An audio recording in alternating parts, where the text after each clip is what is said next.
Excelentíssimo senhor ministro Luiz Fux, presidente do Supremo Tribunal Federal, excelentíssimo senhor ministro relator, ministro Marco Aurélio, excelentíssimas senhoras ministras e senhores ministros, excelentíssimo senhor procurador-geral da República. O presente caso é de singeleza ímpar. Discute-se, em síntese, se uma empresa, contribuinte do ICMS, pode-se creditar do imposto incidente na compra de bens de sua propriedade, que são cedidos em comodato para viabilizar suas atividades empresariais. O caso específico cuida da operadora de telefonia móvel celular, a Telefônica, ora recorrida, que compra aparelhos celulares com o fito de cedê-los em comodato a seus clientes corporativos. Trata-se de estratégia comercial comum no mercado, não apenas de telefonia, mas em outros, como o de venda de bebidas, o de análises laboratoriais clínicas, como se verá em breve. A exposição será sucinta. Primeiramente, porque o recurso fazendário, que desafia acórdão do STJ favorável à recorrida, não merece ser conhecido pelo óbice da súmula 279 desta Suprema Corte, já que exige revolvimento de matéria fática, como se demonstrará. Em segundo lugar, ainda em sede de preliminar, o recurso fazendário tampouco pode ser conhecido, pois versa sobre matéria infraconstitucional, a saber, a extensão do direito ao crédito do ICMS, que é disciplinada na Lei Candir, na Lei Complementar 87 de 1996.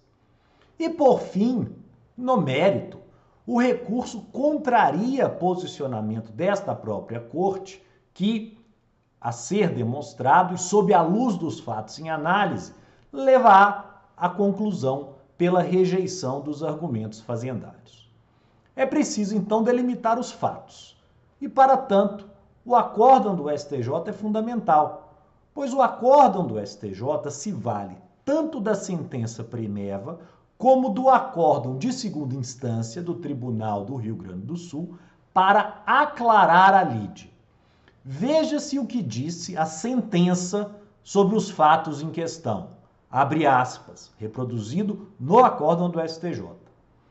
Não há qualquer dúvida quanto ao fato de que o crédito tributário em análise surgiu do creditamento pela autora do ICMS recolhido na entrada de aparelho de telefonia móvel que, posteriormente, foram entregues a clientes seus em regime de comodato.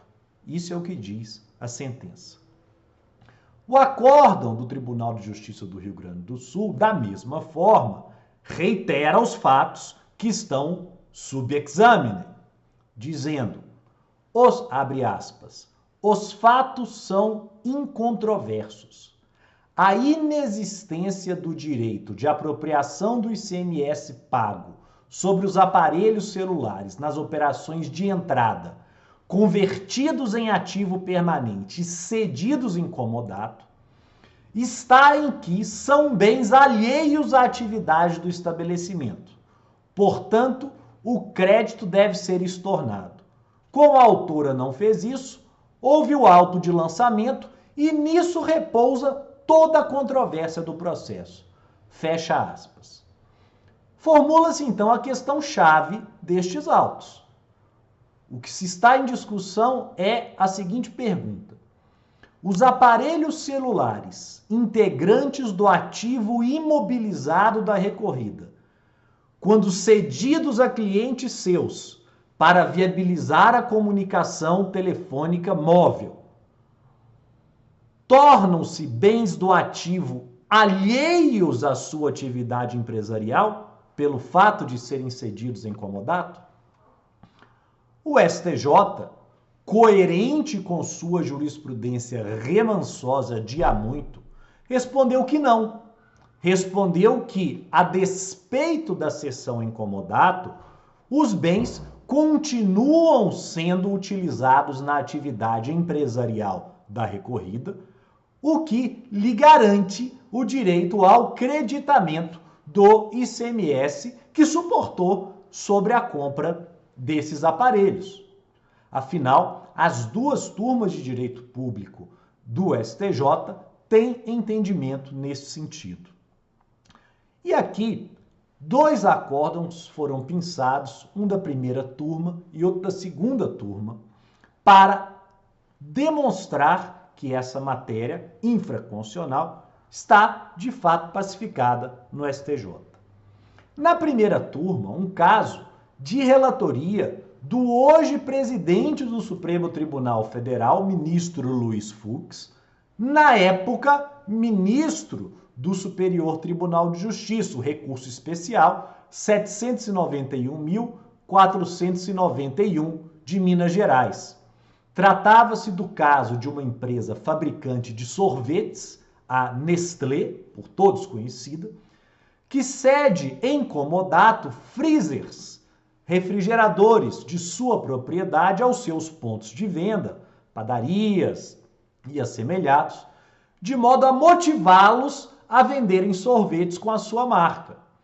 E o STJ, nesse aresto, de relatoria do hoje presidente da Suprema Corte, ministro Luiz Fux, reconheceu que, a despeito de cedido em comodato, o freezer, o refrigerador, continuava sendo de propriedade da Nestlé e sendo utilizado em suas atividades empresariais, porque colaborava para o aumento da venda do seu produto, que no caso eram sorvetes e assemelhados. E para pensar um único dentre vários exemplos da segunda turma do STJ, mencione-se o recurso especial 1.307.876 de São Paulo, de relatoria do ministro Herman Benjamin.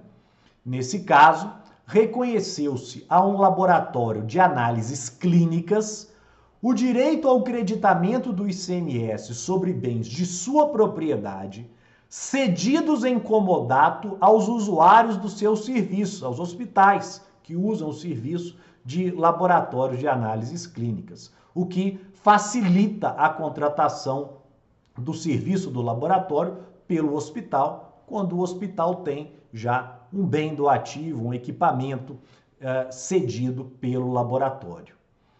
E esses dois acórdãos do Superior Tribunal de Justiça tratam, além da questão central desses autos, cuja única pergunta é: o bem cedido em comodato, o celular cedido em comodato ao usuário, se torna alheio à atividade empresarial? Essa é a única pergunta posta nos autos. Mas, além disso, esses dois acórdãos do STJ tratam de uma outra questão, que é um outro ponto de vista sobre a matéria. O comodato, a cessão em comodato, pode ser interpretada como uma saída da mercadoria que geraria o dever de estornar o crédito por quem dá essa saída?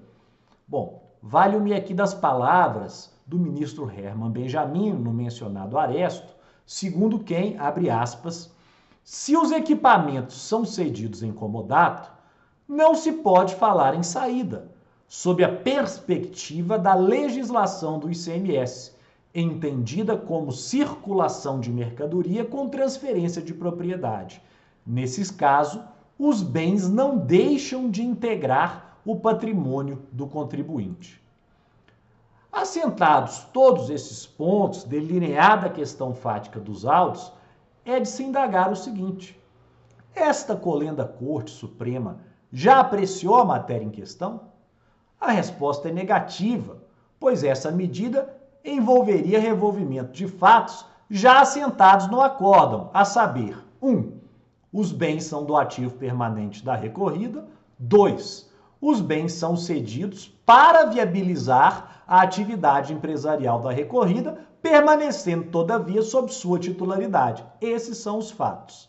Ciente desse óbice, que a apreciação de recursos extraordinários dessa índole, óbice que está consubstanciado na súmula 279 do Supremo Tribunal Federal, A primeira turma deste Colendo Supremo, em aresto de relatoria do ministro Luiz Roberto Barroso, no qual participaram os doutos ministros Alexandre de Moraes, Marco Aurélio, relator deste caso, ora em julgamento, Rosa Weber e Luiz Fux, entendeu, em caso análogo ao presente, no qual se discutia o direito à manutenção do crédito por cervejaria que cedia em comodato freezers para bares e restaurantes que vendiam seus produtos. Entendeu que, para desclassificar o bem como ativo destinado à atividade empresarial da cervejaria, o STF teria que reapreciar a matéria fática, o que não é papel da Corte Suprema.